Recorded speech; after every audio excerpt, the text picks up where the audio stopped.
आजको यो कार्यक्रम हामी डेमोक्रेसी रिसर्च सेन्टर नेपाल र मार्टिन चौतारीको सहकार्यमा गर्दैछौँ र यो कार्यक्रम जुममा चलिरहेको छ र यो मार्टिन चौतारीको फेसबुक पेजमा पनि लाइभ भइरहेको छ र आजको शीर्षक संहितामा समन्वय 3 तहका सरकारको अन्तर्सम्बन्ध भन्ने छ। अनि आज हामीसँग 3 जना वक्ता हुनुहुन्छ।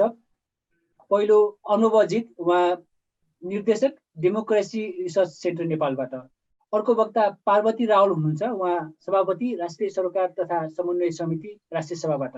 र अर्को वक्ता मञ्जु कुमारी यादव, उहाँ प्रदेश सांसद नेपाल कम्युनिस्ट पार्टी महोत्तरीबाट। यो कार्यक्रम लगभग 4:30 सम्म हुनेछ र यो आजको कार्यक्रम 2 चरणमा हुनेछ। पहिलो चरणमा हाम्रा प्रमुख वक्ताहरूले बोल्नुहुन्छ, त्यसपछि हाम्रो फ्लोर ओपन हुनेछ र हामी प्रश्न टिप्पणी राख्न सक्छौँ। पहिलो चरणमा जानुभन्दा अगाडि म केही सूचना र जानकारी दिन चाहन्छु। पहिलो, यो कार्यक्रम अनलाइनमा चलिरहेको हुँदाखेरि कुनै पनि बेला प्राविधिक गडबडी हुनसक्छ र केही गरी त्यस्तो गडबडी आयो भने धैर्य धारण गर्नुहोला, हामीले सकेसम्म त्यो समस्या समाधान गर्नेछौँ। अर्को चाहिँ प्रश्न टिप्पणी राख्दाखेरि जुममा भएका महानुभावहरूले च्याट बक्स प्रयोग गर्नुहोला, नभए चाहिँ जुममै रेज ह्यान्ड भन्ने अप्सन छ, त्यो पनि प्रयोग गर्न सक्नुहुन्छ। र अर्को चाहिँ हामीसँग फेसबुकबाट जोडिनु भएका महानुभावहरूले आफ्नो प्रश्न टिप्पणी कमेन्ट बक्समा लेख्न सक्नुहुन्छ र त्यो चाहिँ हामी प्रमुख वक्ता समक्ष पुर्याउनेछौँ। र अर्को सूचना चाहिँ हाम्रो अर्को छलफल नोभेम्बर 10, 2020 कार्तिक 25, 2077 हुँदैछ। यो चाहिँ मार्टिन चौतारीले भर्खरै किताब निकालेको छ, लोकतन्त्रका लागि नागरिक समाज 25 वर्षको समीक्षा भन्ने। त्यो किताबको विमोचन र छलफल कार्यक्रम हो र त्यस कार्यक्रममा हरि शर्मा राजनीति विशेषज्ञले किताबको बारेमा बोल्नुहुनेछ। सुरुमा आजको अब हामी पहिलो चरणमा जान्छौँ। सुरुमा अनुभव अजितले बोल्नुहुन्छ। यही विषयमा भर्खरै डेमोक्रेसी रिसर्च सेन्टर नेपालले रिपोर्ट निकालेको छ। उहाँले चाहिँ 5 मिनटमा यो रिपोर्टमा कसरी काम भयो र यसमा के छ भन्ने बारेमा आफ्नो कुरा राख्नुहुन्छ। अनुभव दाइ। धन्यवाद हर्ष। धेरै पछि चौतारीको प्लेटफर्ममा बोल्न पाइएछ, खुसी लाग्यो। म खास प्रमुख वक्ता भन्दा पनि अब एउटा सहआयोजकको नाताले र हाम्रो रिपोर्टमा आधारित रहेर यो छलफल सञ्चालन गर्ने भएकोले मैले खासमा रिपोर्टमा सम्बन्धित सरसर्ती अलिकति त्यसको परिचयको कुरा गर्छु र हाम्रो अरू 2 जना वक्ताहरू हुनुहुन्छ, उहाँहरूले बढी समय लिनुहुन्छ यसमा। आफ्नो यो रिपोर्टका आधारमा पनि केही कुरा र आफ्नो अनुभवको आधारमा पनि उहाँहरूले धेरै कुराहरू राख्नुहुन्छ होला।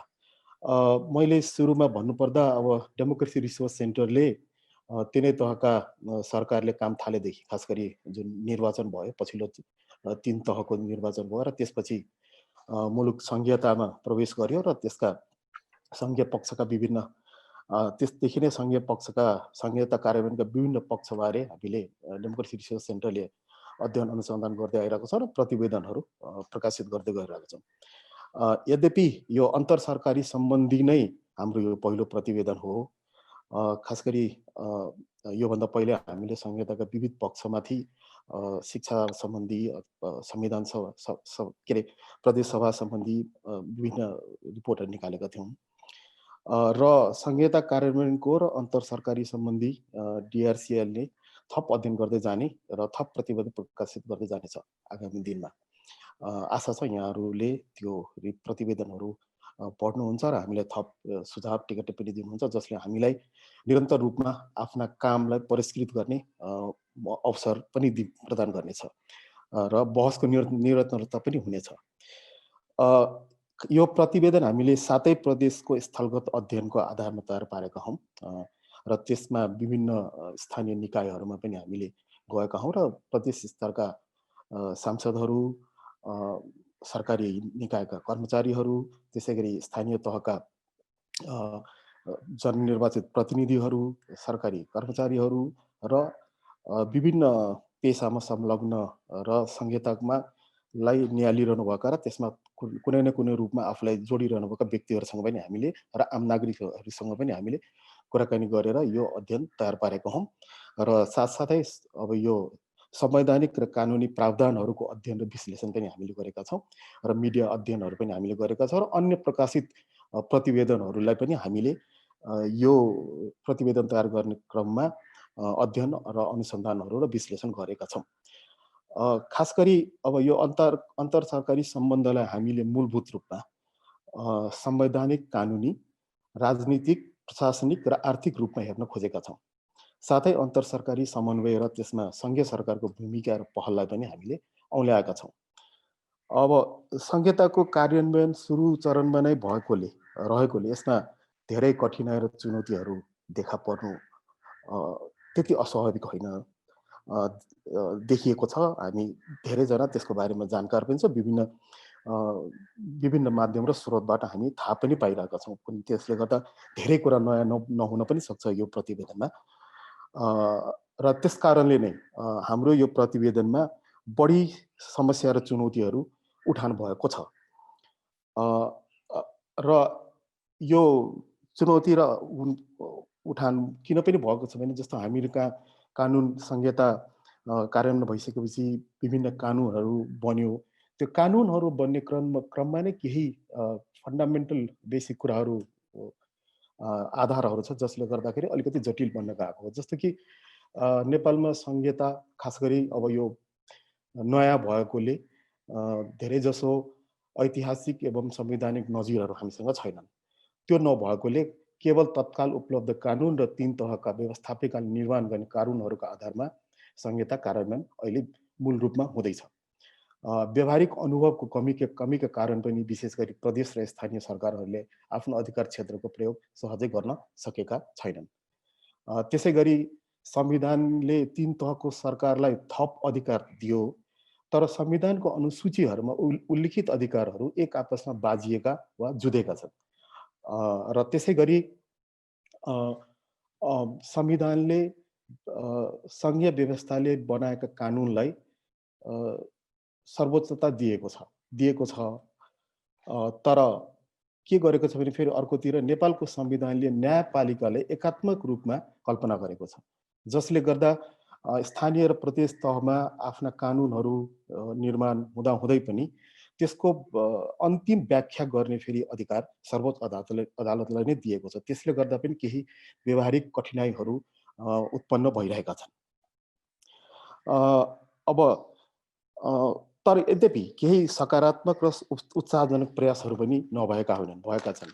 जस्तै प्रदेश र स्थानीय तहले संविधानले प्रदान गरेको थप अधिकारलाई प्रयोग गर्न थालेको छ। खास गरी शिक्षा, स्वास्थ्य र बजेट निर्माणमा देखिन्छ केही अधिकारहरूलाई स्थानीय तह र प्रदेश तहले उपयोग गरेको, खास गरी स्थानीय तहले।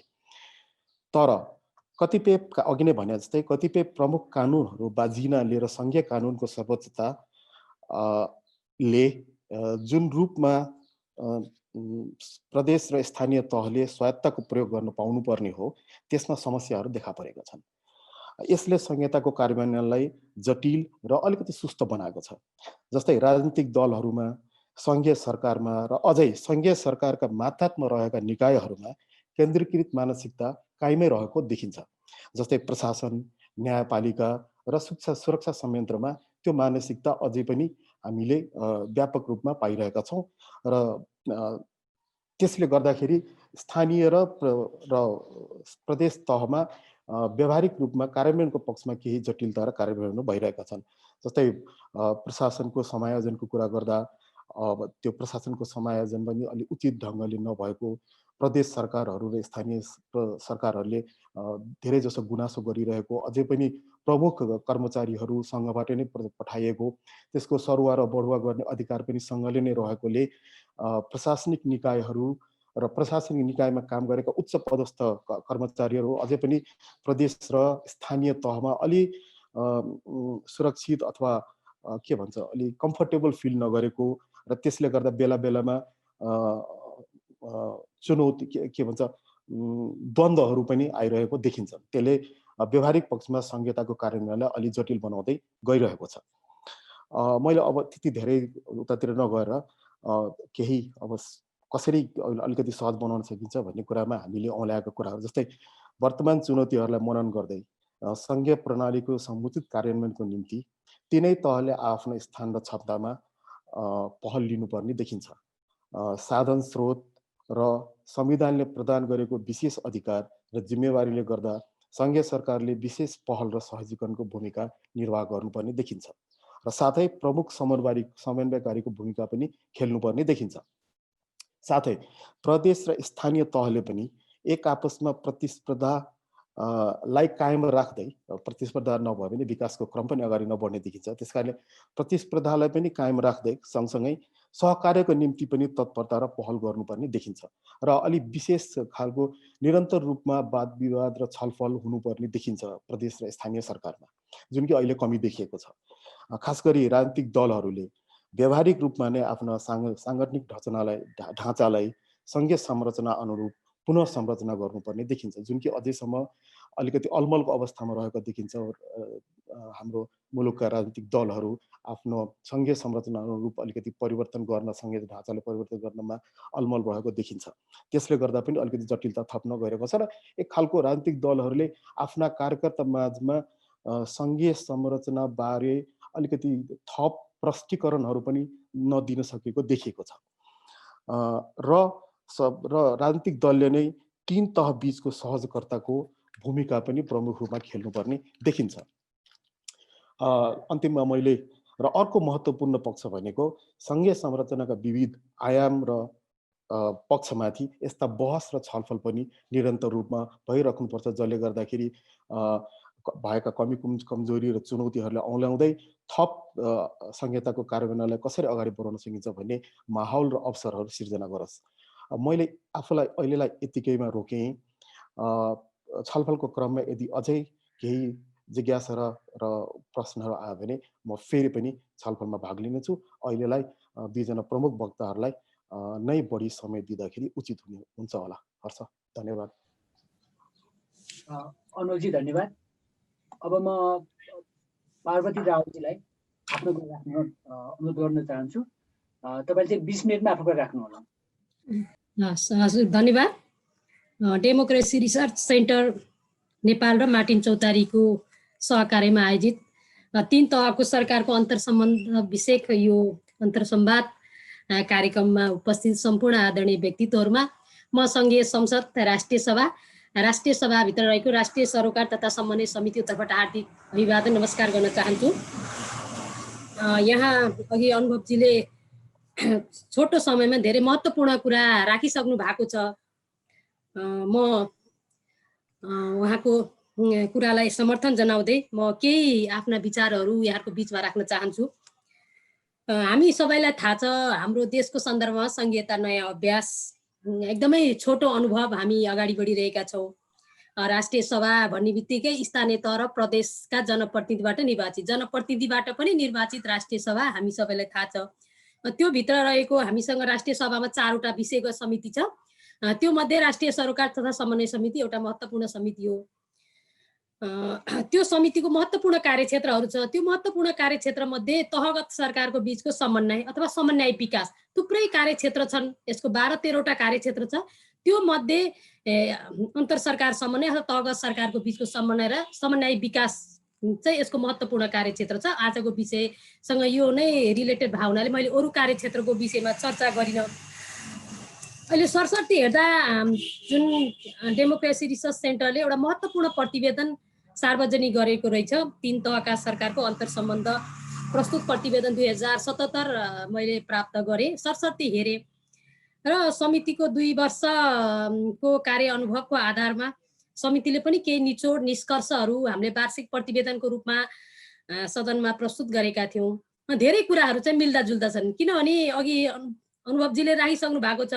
यो हाम्रो नयाँ अभ्यास, नयाँ प्रणाली, हामी एकात्मक राज्य व्यवस्थाबाट संघीयतामा आइसकेपछि 3 तहको सरकार बीचको, यसले गर्दाखेरि यहाँहरूले निकालेको प्रतिवेदन निष्कर्ष र हाम्रो समितिले निकालेको निष्कर्षमा खासै धेरै भिन्नता चाहिँ छैन।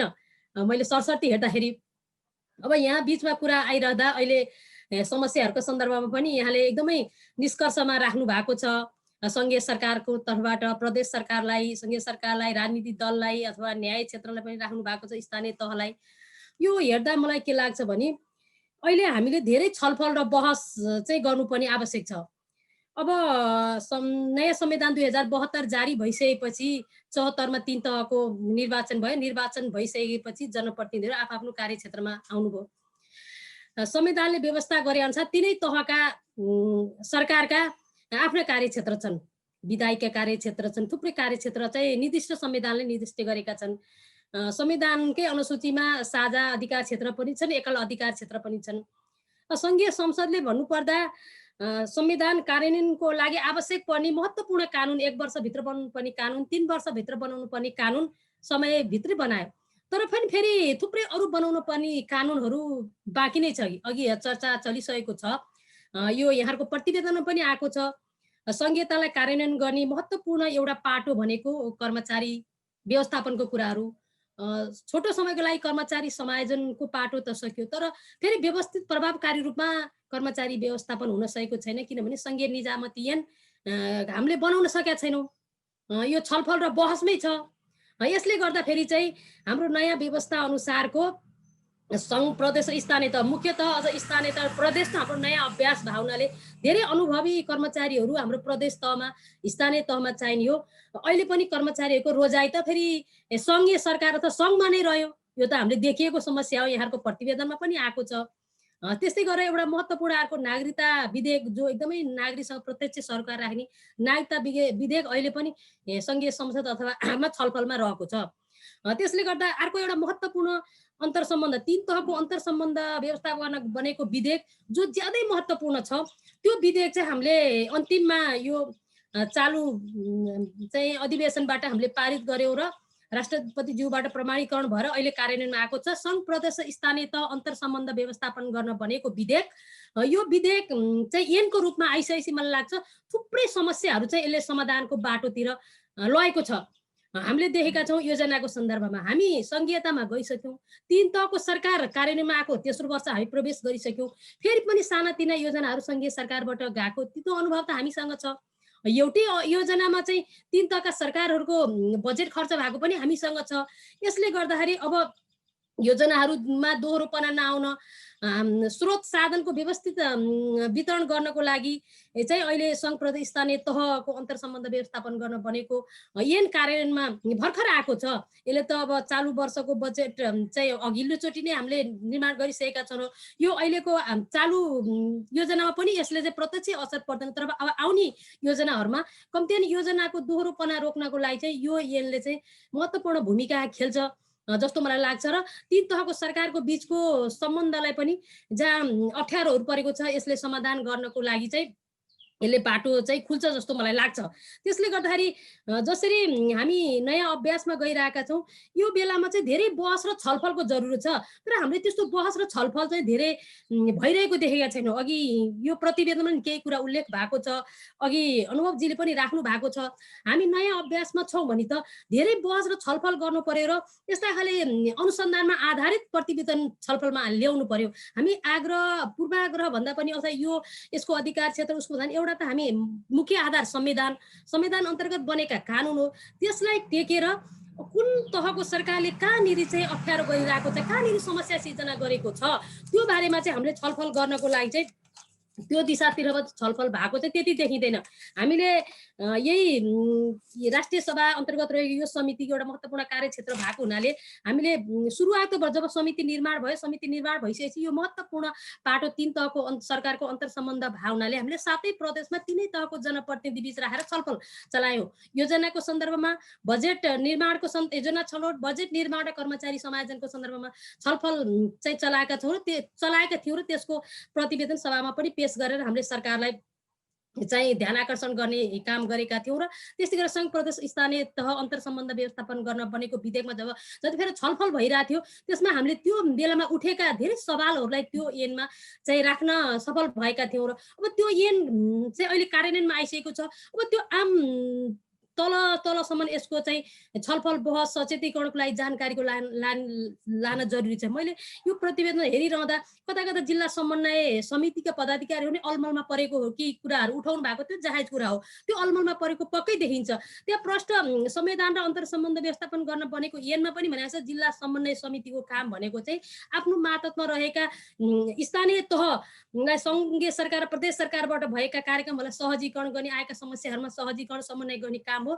तर पनि पदाधिकारीलाई हामीले फेरि कतै प्रश्न गर्दाखेरि उहाँहरू अल्मलिएको हो कि अलिकति अन्यलमा रहेको हो कि भन्ने चाहिँ त्यो अवस्था चाहिँ देखिन्छ।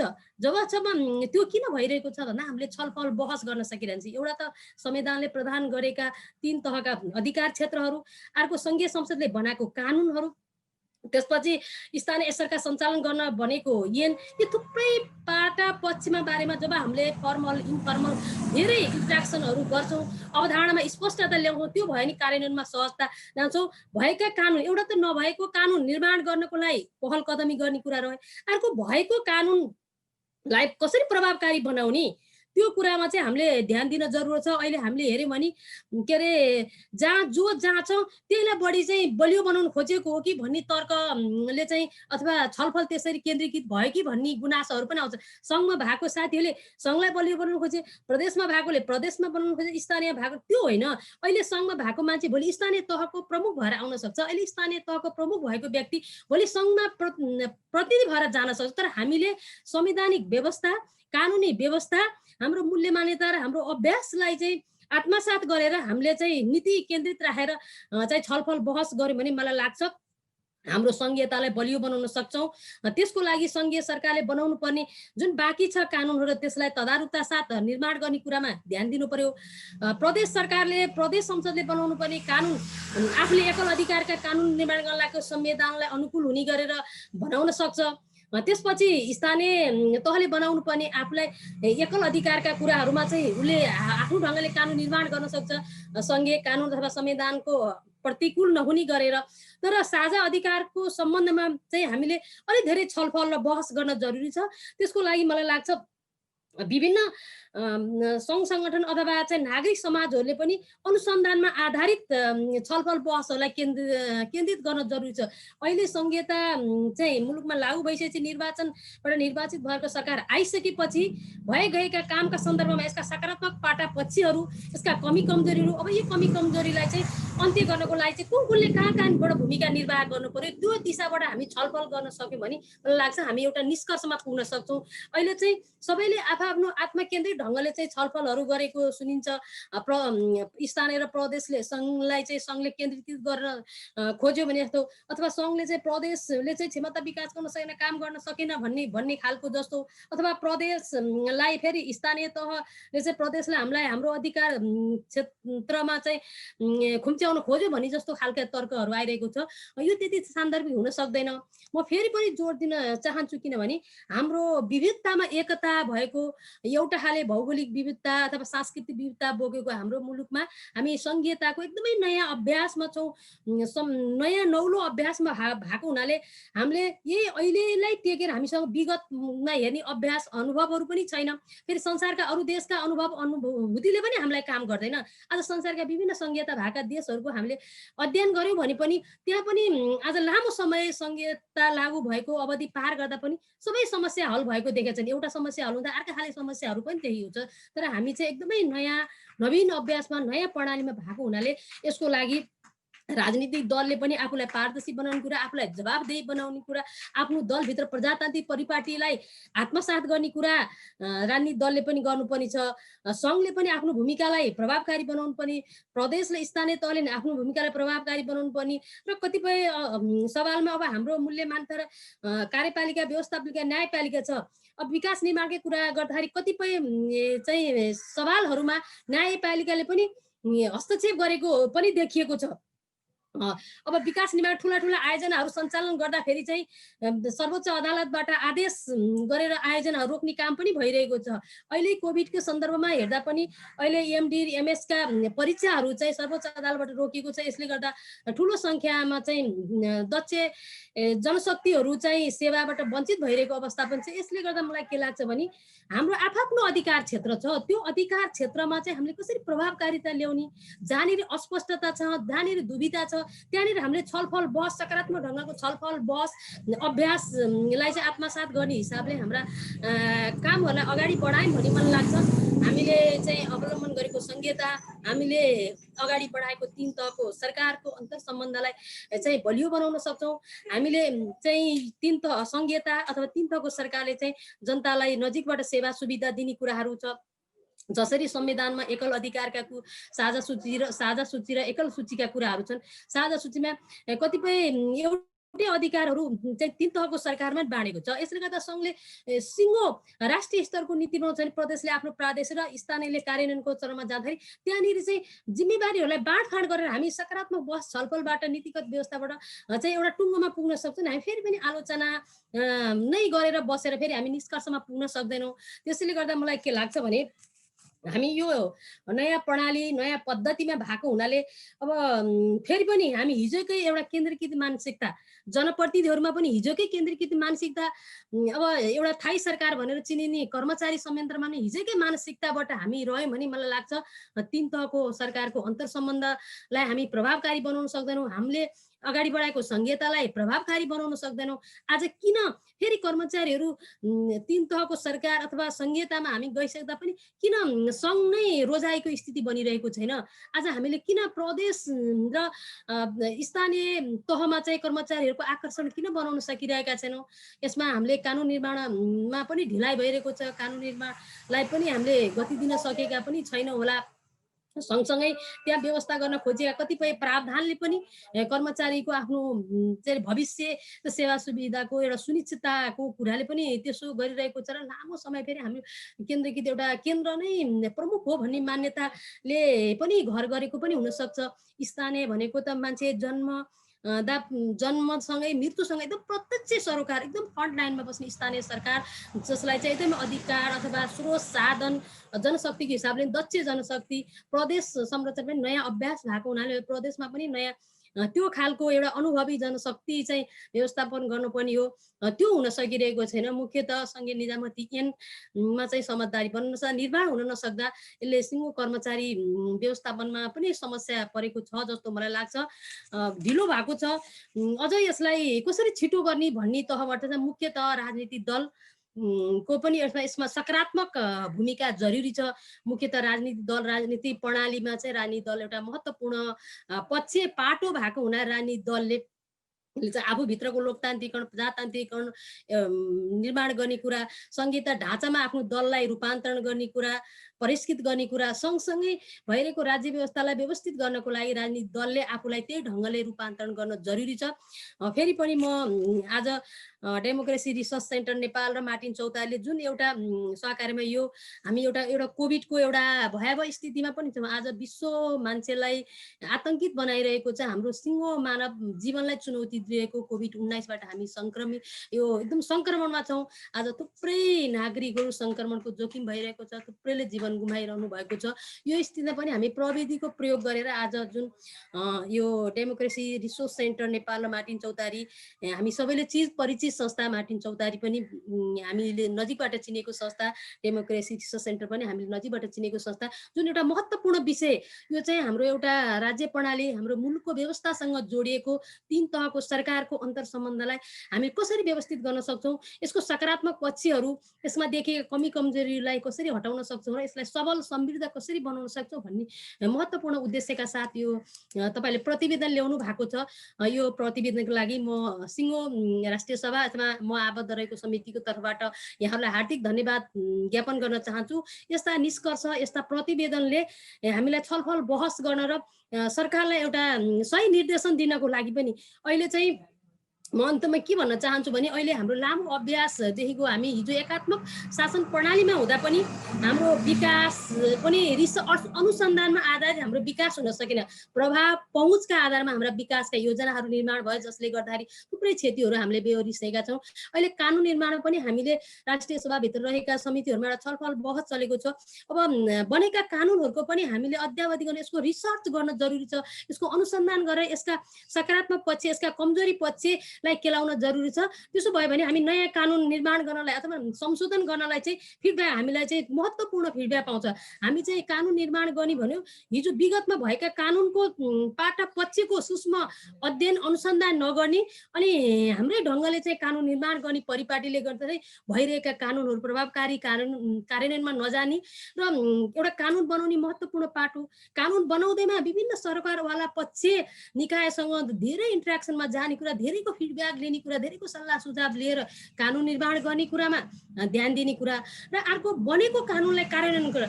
अब कानुनको अज्ञानता क्षम्य हुँदैन भनेर हामी भन्छौँ नागरिकलाई, तर नागरिकलाई मात्र होइन, हामी जिम्मेवारीमा रहेका जनप्रतिनिधिहरूलाई नै विद्यमान कानुनका, विद्यमान संविधानको बारेमा, कानुनको बारेमा जुन हामी चाहिँ जिम्मेवारीमा छौँ, जनताको कुरा छोडौँ, जिम्मेवारीमा रहेका, जिम्मेवारी ओहदामा रहेका व्यक्तिहरूलाई चाहिँ राज्यबाट बनेका, विभिन्न निकायबाट बनेका कानुनबारे हामी कति सूचित छौँ त्यो बारेमा पनि हामीले बुझ्न जरुरी छ। त्यसले गर्दा अब हामीले यस्ता छलफल बहस अन्तर्क्रियाहरूलाई चाहिँ अलिक बाक्लो ढङ्गले सकारात्मक निष्कर्ष निकाली ढङ्गले त्यहाँ भएका कमी कमजोरीलाई पहिल्याउने, पत्ता लगाउने हिसाब लिएर एउटा नयाँ निष्कर्ष चाहिँ सम्बन्धित पक्षलाई अथवा राज्यलाई दिने र हामीले त्यो हिसाबले नयाँ कानुन निर्माण गर्नलाई, भएका कानुनलाई प्रभावकारी कानुन र नयाँ कानुन निर्माणको लागि चाहिँ सरकारवाला पक्षहरूको भूमिकालाई चाहिँ महत्त्व दिने हिसाबका छलफलका कार्यक्रमहरू अगाडि बढ्न पर्छ भन्ने मेरो आफ्नो बुझाइ छ।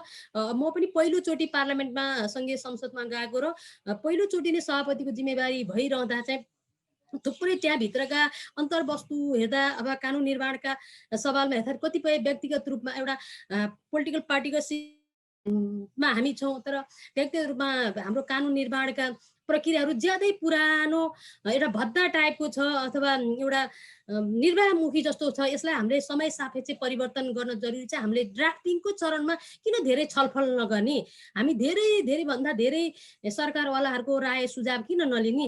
यो त सबैको लागि हामी कानुन निर्माण गर्नेछौँ, कसै सांसदको लागि, सरकारको लागि मात्रै होइन, हामी सबैको लागि कानुन निर्माण गर्न जाँदैछौँ भने धेरैभन्दा धेरै सरकारवालाहरूको राय परामर्श सुझाव किन नलिने? यो त भोलि सबैले चाहिँ अनुसरण गर्नुपर्ने, लागू गर्नुपर्ने, कार्यान्वयन गर्नुपर्ने भावनाले अब हाम्रो कानुन निर्माणको तहलाई पनि अलिक फरक ढङ्गले लैजानुपर्छ कि भन्ने छलफल हामीले समितिमा पनि गरेका छौँ र अनौपचारिक रूपमा सांसदहरूको बिचमा पनि हामीले छलफल गरेका छौँ। अब हाम्रो हिजोको मोडालिटीमा अलिकति चेन्ज गरेर नयाँ मोडालिटी स्थापित गर्नुपर्छ। हामी चाहिँ व्यवस्था चाहिँ नयाँमा जाने, फेरि अवस्था र मूल्य मान्यता सोच संस्कार चाहिँ पुरानै रहने परिवार चाहिँ पुरानै संस्कार चाहिँ हामी बोकिरहेको छ। यसले गर्दा हामी सबैले जहाँ जहाँ जिम्मेवारी छौँ सबैले नयाँ संस्कार, नयाँ व्यवस्था अनुसार हामीले आफूलाई रूपान्तरण गर्ने, नयाँ अभ्यास प्रयोग गर्ने हिसाबले चाहिँ जान जरुरी छ। त्यसो भयो भने मात्रै हामीले हाम्रो संविधानले निर्दिष्ट गरेको लक्ष्य प्राप्ति गर्न सक्छौँ, हाम्रो आशा र अपेक्षा हामीले पुरा गर्न सक्छौँ। त्यसो भएको हुनाले यो आजको एउटा भर्चुअल माध्यमबाट भए पनि हामीले एउटा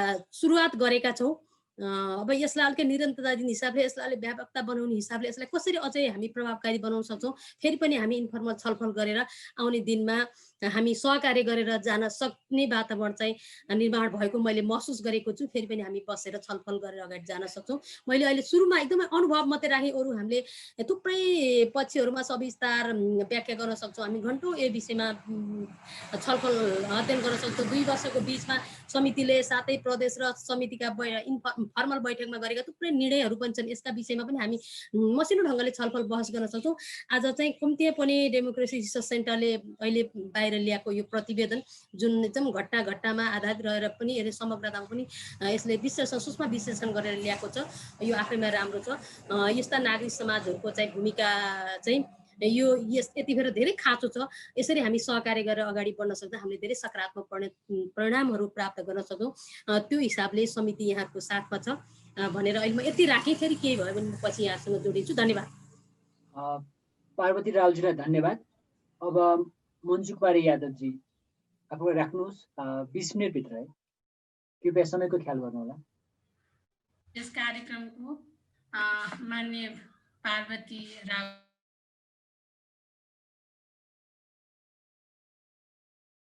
र डिआरसीलाई चाहिँ हार्दिक धन्यवाद ज्ञापन गर्न चाहन्छु र सम्पूर्ण श्रोताहरूमा पनि नमस्कार व्यक्त गर्न चाहन्छु। म थोरै ढिलो पनि भए, त्यसको लागि क्षमा पनि चाहन्छु। यो बत्तीले चाहिँ साह्रै समस्या गर्यो, त्यसले गर्दाखेरि म थोरै अगाडिको चाहिँ सुन्न सकिनँ र म विषयवस्तुमा जान चाहन्छु। संघीयतामा स्वाउनै भन्ने जुन आजको शीर्षक छ, त्यो शीर्षकमा चाहिँ खास गरेर अहिले स्थानीय, प्रदेश र सङ्घ सरकार जुन हामीले अभ्यास गर्दैछौँ, खास गरेर यहाँ आधुनिक संसार एउटा सानो गाउँमा परिणत भएको छ। आधुनिक संसारको उचित उपलब्धताले अर्थात् सम्पूर्ण संसारको कुनै एक भाग कुनै कुराले प्रभावित भयो भने त्यही कुराबाट पुरै संसार प्रभावित हुन्छ। जस्तो चाइनाको वुहानबाट सुरु भएको कोभिड भाइरस 19 एक वर्ष नबित्दै पुरै संसार प्रभावित भएको छ। यस्तै हाम्रो राष्ट्रभित्रको अवस्था हो। जस्तो दोलखामा रहेको हिमताल फुट्दा कोसीको बाढीले पूर्वी तराई नै बगाउन सक्छ। प्रदेश नम्बर 2 मा जनसङ्ख्या वृद्धि भयो भने त्यसले अन्य राज्यलाई अर्थात् अन्य प्रदेशहरूलाई पनि प्रभावित गर्न सक्छ। यस उसले राष्ट्रभित्र रहेको 3 तहको सरकारले समन्वयकारी भूमिका खेल्नु आवश्यक भएको देखिन्छ। कहिलेकाहीँ भारतमा पानीको सवालमा हरियाणा, पन्जाब र दिल्ली बीच विवाद उत्पन्न हुन्छ। हरियाणामा पराल जलायो भने दिल्ली प्रदूषित हुन्छ। यही परिस्थिति हाम्रो नेपालमा हुँदैन भन्ने छैन। जसरी दिल्ली, पन्जाब र हरियाणा आज समन्वयकारी भूमिका निर्वाह गरेर विभिन्न पार्टीको प्रादेशिक सरकार भए पनि समन्वय गरेर हिँडेका छन्, त्यो नेपालको लागि टड्कारो आवश्यकता देख्छु। कहिले गण्डकी प्रदेशको मुख्यमन्त्रीजी, हाम्रो प्रदेश नम्बर 2 को मुख्यमन्त्रीजी को विभिन्न मिडियामा कुरा गरेको सुन्दाखेरि अथवा कुनै मञ्चबाट पनि कुराहरू सुन्दाखेरि के देखिन्छ भने यी प्रदेश भित्र चाहिँ र प्रदेश र सङ्घभित्र द्वन्द्व चाहिँ चलिरहेको छ जस्तो अनुभूति गर्छु म। त्यसै गरी कहिलेकाहीँ गाउँपालिका वा नगरपालिकाको स्वायत्तताको कुरा लिएर प्रदेश सङ्घसँग विवाद भएको पनि सुनिन्छ। यस प्रकारको विवाद यदि समन्वयमा परिवर्तित भएन भने भविष्य राम्रो देखिँदैन। तसर्थ समन्वयको नितान्त खाँचो छ। जस्तो एउटा उदाहरण म यहाँहरूको बिचमा राख्न चाहन्छु। जस्तो वित्तीय अधिकारको सवालमा, जस्तो म आफै जुन नगरपालिकाबाट बिलोङ गर्छु, त्यो नगरपालिकाले तपाईको आधारभूत सुविधा नदिएर मालपोतमा प्रति कट्ठा 50, 30, 20 लगाएको छ, जहाँ सरकारले समयमा कुनै किसानलाई सुविधा दिएको छैन। 1 बिघा खेत भएकोले वर्षमा 1000 कर तिरिरहेको छ। यो कति उचित हो? यो वित्तीय अधिकारको दुरुपयोग हो कि होइन? त्यसै गरी अर्को इक्जाम्पल पनि यहाँ राख्न चाहन्छु। जस्तो जनकपुर जो प्रदेश हाम्रो प्रदेश नम्बर 2 को राजधानी, अहिले अस्थायी राजधानी जनकपुर छ। जनकपुर भनेको एउटा यहाँहरूले सबैलाई जानकारी भएकै कुरा, यो धार्मिक स्थल हो। यही यो प्रदेश नम्बर 2 को एउटा पहिचान पनि तपाईको दिने गरेको छ जानकी मन्दिर।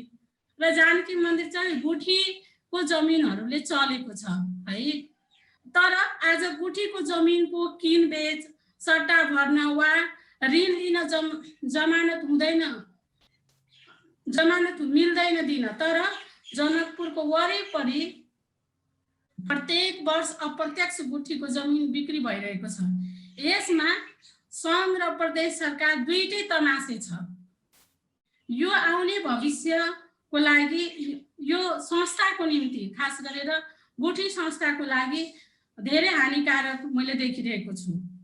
अब संघीयताको मूल मर्म चाहिँ भनेको शक्तिको विकेन्द्रीकरण हो, समावेशीकरण हो, सहभागितामूलक हो, शासन र विविधताको व्यवस्थापन हो, 3 तहका सरकार बीचमा सहकार्य, सहअस्तित्व र समन्वयको जुन सिद्धान्त अँगालेको छ त्यो सिद्धान्तको आधारमा चाहिँ शासन व्यवस्था सञ्चालन गरेका अथवा नेपालमा चाहिँ संघीयतालाई सफल र समृद्ध बनाउन सकिन्छ र त्यसकै आधारमा पनि जुन नेपाल सरकारले लिएको जुन नारा छ, जुन अभियान छ, सुखी नेपाली समृद्ध नेपाल, त्यो चाहिँ पुरा गर्न सकिन्छ भन्ने लाग्छ मलाई। अर्को चाहिँ मैले चाहिँ यसो अहिले 2-2.5 वर्ष हामीले बितायो एउटा प्रदेश सांसदको हैसियतले। यसबाट अनुभव के गर्दाखेरि के देख्छु भने चाहिँ तिनै तहको सरकार चाहिँ अधिकारमुखी चाहिँ एकदमै बढी, तर यो कर्तव्यमुखी कम, र त्यसै गरी जनतालाई चाहिँ सेवामुखीको कोणबाट चाहिँ तिनै तहको सरकार गएको चाहिँ मैले देखिरहेको छैन। एउटा अर्को नि यहाँको बिचमा म एउटा उदाहरण चाहिँ राख्न चाहन्छु। जस्तो सत्ता भनेको त अमूर्त शब्द हो है, र नेता भनेको शब्द मूर्त हो है, र सत्ता चाहिँ कस्तो व्यक्तिको हातमा हस्तान्तरण भएको छ, कस्तो व्यक्तिले चाहिँ सत्ताको नेतृत्व गरिरहेको छ, त्यसमा चाहिँ कुनै पनि सिस्टम चाहिँ कति लङ टर्मसम्म जान सक्छ, सस्टेन हुन सक्छ भन्ने कुरा चाहिँ त्यसले चाहिँ निर्धारण गर्छ। त्यसले गर्दाखेरि अहिलेको जुन संहिता छ, त्यो संहितालाई जुन कार्यान्वयन गर्ने सवालमा हैन, यो संहितालाई लङ टर्मसम्म चाहिँ लानको निम्ति चाहिँ मलाई लाग्छ एउटा सांसदको पनि त्यत्तिकै जिम्मेवारी हुन्छ, सरकारको त्यत्तिकै जिम्मेवारी हुन्छ, र सबैभन्दा बढी भनेको सरकारको जुन लिडिङ पर्सनालिटी हुन्छ, प्रधानमन्त्री होस् वा मुख्यमन्त्री होस् वा गाउँपालिका नगरपालिकाका मेयर हुन् वा जिल्ला समन्वय समितिका सभापतिहरू हुन्, उहाँहरूको नै मेन दायित्व हुन्छ भन्ने लाग्छ मलाई। र यसरी मैले के देख्छु भने यो सिस्टम जुन हाम्रो नेपालमा अहिले आएको छ, यो सिस्टम लाई जसरी अहिले खर्चिलो भयो, यो भयो त्यो भयो धान्न सकिँदैन, म त्यसमा चाहिँ सहमत छैन। मेरो तर्क के हो भने अधिकार जसरी लिनको लागि हिजो विभिन्न आन्दोलनको हामीले अगुवाई गरेर, हामीले युवा होस् या विद्यार्थी जसरी हामीले अगुवाई गरेर यो सिस्टमलाई स्थापित गर्यो, आज जनताको मूलभूत संविधानमा उल्लेखित मुद्दाहरू, खास गरेर घाँस बाँस कपास शिक्षा स्वास्थ्य रोजगारलाई मौलिक हकलाई नै हामीले सुनिश्चित गर्न सकेको छैन भने खाली अधिकारको निम्ति यदि हामीले लडाई गर्न थाल्यो भने त्यही लडाईमै मात्रै हामीले केन्द्रित भयो भने भोलि हामीलाई अरूले भने जस्तै कि संहिता खर्चिलो भयो अथवा संहिताका नाममा विभिन्न किसिमका जुन अहिले देखिने अफवाहहरू सङ्कटहरू पैदा देखिरहेको छु, यसले अहिलेको नेतृत्वले चाहिँ यसलाई गम्भीरतापूर्वक चाहिँ सोच्नुपर्नेछ र जनतालाई चाहिँ संविधानमै उल्लेख गरेको चाहिँ अधिकारहरू चाहिँ सुनिश्चित गरिदिनु पर्ने मैले देख्छु। धन्यवाद।